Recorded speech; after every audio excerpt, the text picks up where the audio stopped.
मुझे कैसे लगता है को छोड़िए आप। मैं कहूँगा कि हर वो व्यक्ति जो वंदे मातरम कहने में गर्व महसूस करता है, भारत माता की जय कहने में जिसके चेहरे पे मुस्कुराहट हो जाती है, ऐसा व्यक्ति जब मोदी जी का इस तरह से सम्मान होते देखता है, नतमस्तक होते देखता है दुनिया को मोदी जी के सामने,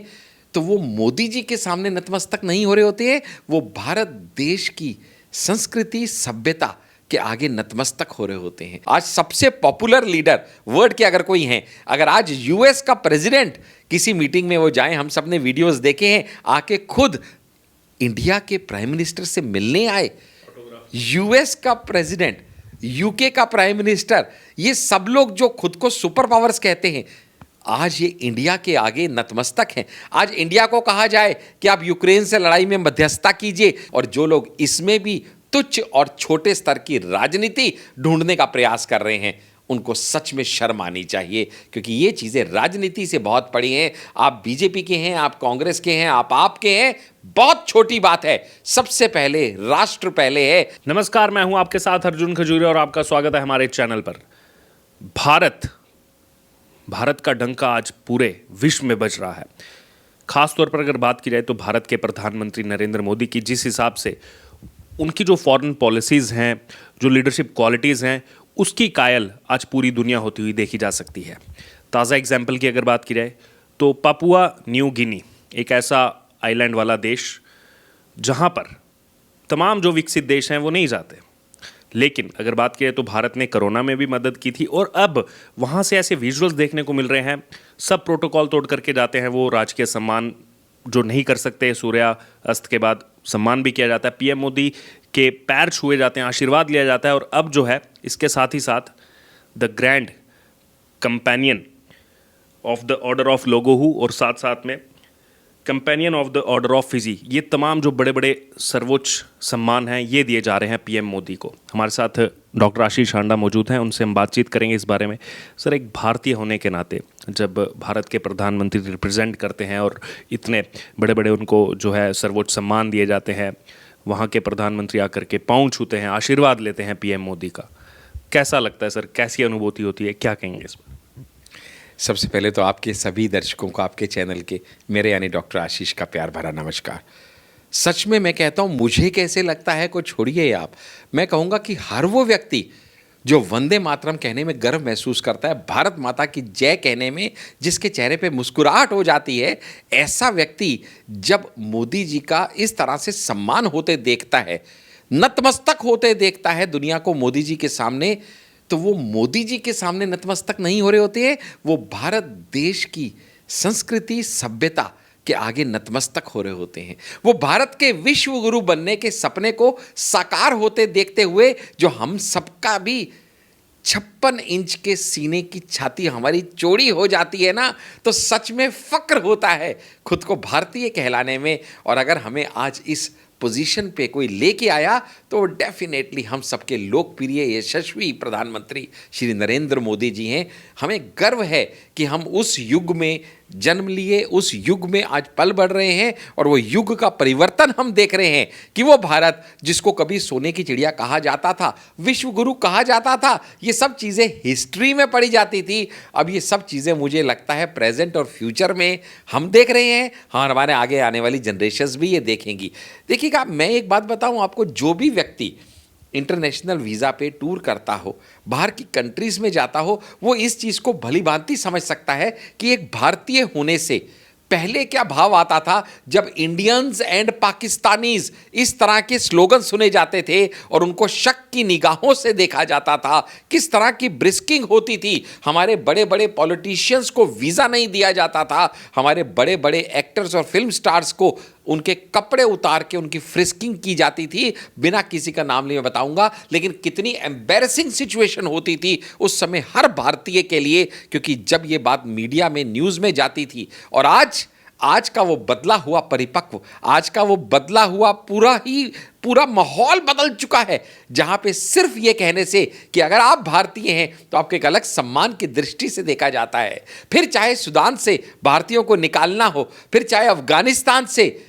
गुरु ग्रंथ साहिब को लेके आना हो, गुरु भाइयों को लेके आना हो, सिर्फ आगे आपने बस के अगर भारतीय तिरंगा लगा दिया तो फिर कोई आपको रोकता नहीं, कोई आपको टोकता नहीं। अगर ये हो पाया तो सिर्फ और सिर्फ मोदी जी के कुशल नेतृत्व के आगे, फिर चाहे वो उनकी कूटनीति हो, फिर चाहे वो उनकी राजनीति हो, फिर चाहे वो दिलों के छूने के उनके अनोखे अनूठे अंदाज का महत्व हो।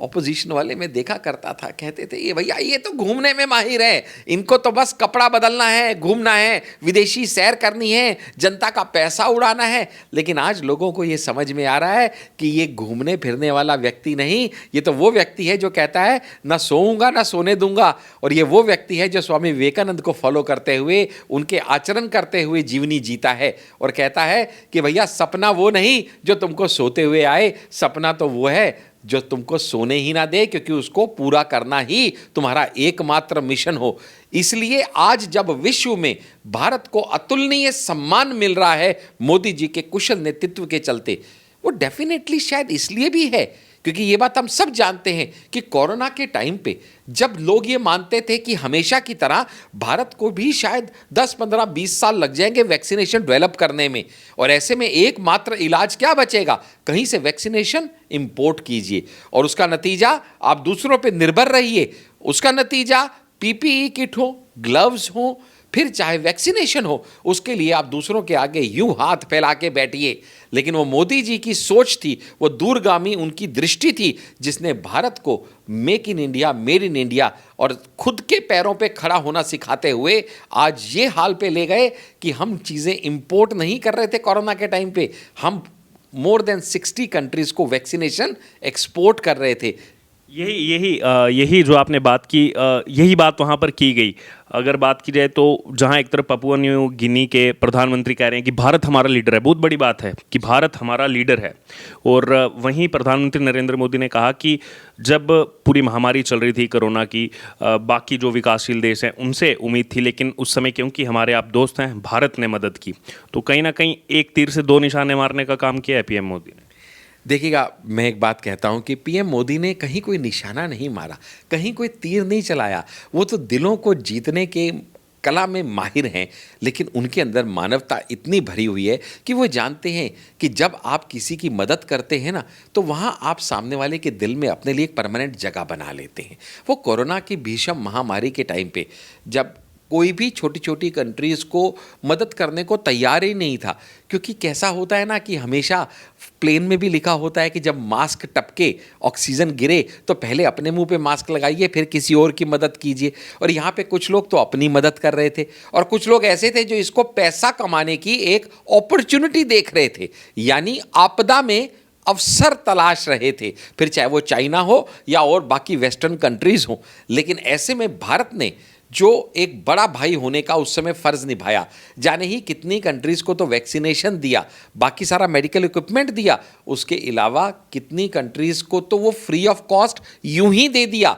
कोई चिंता की बात नहीं। फिर चाहे वो नेपाल हो, श्रीलंका हो, आसपास की कंट्रीज़ हो, सबकी मदद की भारत ने। और वो उनका जो उस समय जो एक ये लोगों के दिलों को छूने वाला जो उनका जो ये कृत्य था, ये जो उनकी भावना थी, उससे ही लोगों के दिलों में वो ऐसी अपनी जगह बना पाए कि विश्व गुरु, आज सबसे पॉपुलर लीडर वर्ल्ड के अगर कोई हैं, अगर आज यूएस का प्रेसिडेंट किसी मीटिंग में वो जाएं, हम सब ने वीडियोस देखे हैं, आके खुद इंडिया के प्राइम मिनिस्टर से मिलने आए, यूएस का प्रेसिडेंट, यूके का प्राइम मिनिस्टर, ये सब लोग जो खुद को सुपर पावर्स कहते हैं,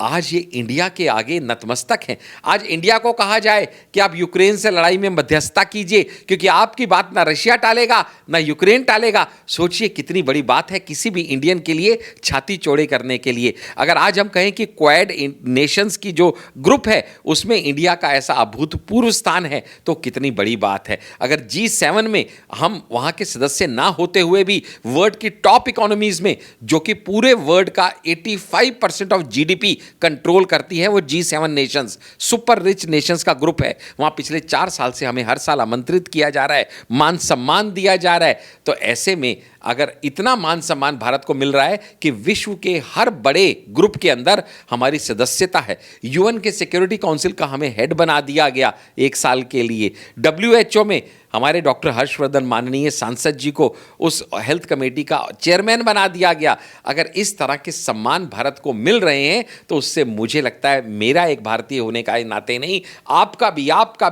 भी हर भारतीय का छाती चौड़ी हो जाएगी। और जो लोग इसमें भी तुच्छ और छोटे स्तर की राजनीति ढूंढने का प्रयास कर रहे हैं उनको सच में शर्म आनी चाहिए, क्योंकि ये चीज़ें राजनीति से बहुत बड़ी हैं। आप बीजेपी के हैं, आप कांग्रेस के हैं, आप आपके हैं, बहुत छोटी बात है। सबसे पहले राष्ट्र पहले है। मैं एक इंडियन हूं और अगर इंडियन प्राइम मिनिस्टर को कहीं भी ऑनर मिल रहा है, यहां पे जब राजनीतिक पार्टीज कोई सभा करती हैं तो पैसे दे के लोग इकट्ठे नहीं होते, और मोदी जी की सभाओं में बाहर की कंट्रीज में लोग पैसे दे के वहां आ रहे हैं, और टिकट्स इस समय और हमेशा से आउट ऑफ स्टॉक हो जाती हैं इवेंट से कई दिन पहले ही। तो ये हम सब के लिए फक्र की बात है, गर्व है हमें मोदी जैसे नेता पे, और फक्र है हमें एक भारतीय होने पे।